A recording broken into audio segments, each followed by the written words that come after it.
Bismillahirrahmanirrahim. Alhamdulillah, salatu wassalamu ala rasulillah wa ba'du. Yang dihormati Sahibus Samahah Mufti Sabah, sahabat saya Dr. Abdul Rahman. Jadi Alhamdulillah, ana rasa suka hari ini sebab dapat hadir bersama dengan para ilmuwan, lebih-lebih lagi dengan sahabat saya.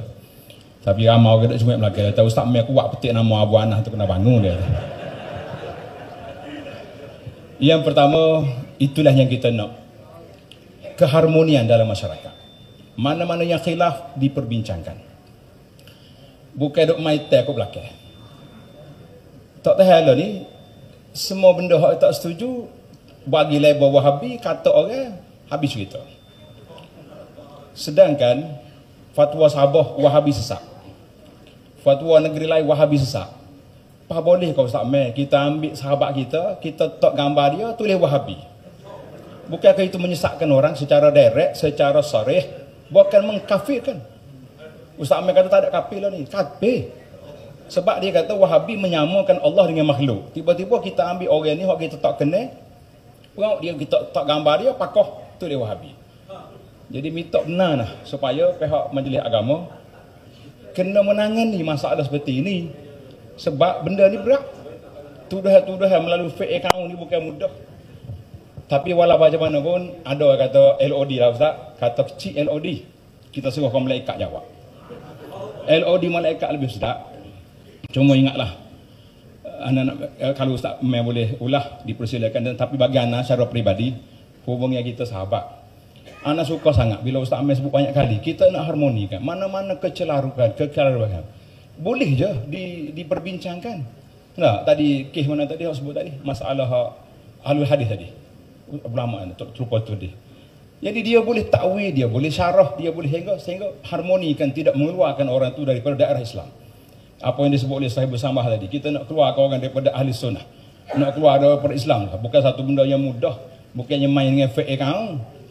Jadi sebagai orang panggil penutupnya, sabda Nabi SAW, man qala bi mu'minin ma laysa fihi, siapa dia kata ke orang itu tak ada apa dia tuduh, Allah Ta'ala akan cuah atas dalam perut dia usarati ahli nar, iaitulah perahan nanah ahli neraka, hatta yakhruja mimma qal, sehingga dia selesai daripada tuduhan dia di akhirat. Jadi terima kasih Ustaz Mai sekali lagi di atas pandangan yang wasati, yang itulah kita harapkan. InsyaAllah mudah-mudahan muzakarah akan datang ni kita lebih ke depan lagi, isu-isu yang menjadi kepanasan dalam masyarakat. Lah ni gelora tuduh menuduh ni bukan sembunyi lagi, tapi hak sembunyinya pemilik fake account tu. Hak duduk nulis kasi siapa dia pun tak selamat atas dunia. Sahibus Samahah, maaf lah kita ni orang Kelantan, nyo kata kau orang mudah-mudah. Bila dia tuduh orang tu Wahabi, mana kafir orang tu? Paling tidak sesat, soreh. Macam mana kita nak jawab depan Allah SWT? Barakallahu fikum wa jazakumullah khairan. Assalamualaikum.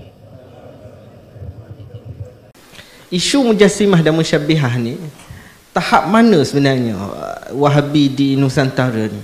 Adakah ke tahap yang sampai akidah yang kufur, ataupun yang ghairu sarih, yang belum lagi ke arah itu? Jadi menurut ulama salaf, misalnya Imam Syafi'i, Imam Syafi'i itu kan berpendapat, ya, menyampaikan, diriwayatkan oleh Imam As-Suyuti dalam Al-Ashbah wan Nadhair, bahwa Al-Mujassim itu kafir. Cuman oleh ashab, ya, oleh ashab ditafsir apa, dirinci, ya. Nah, diperincikan. Jadi kalau tajsimnya itu shareh maka kafir. Tapi kalau tajsimnya tidak shareh, tidak terang-terangan, maka sesat, tidak kafir. Macam mana contohnya?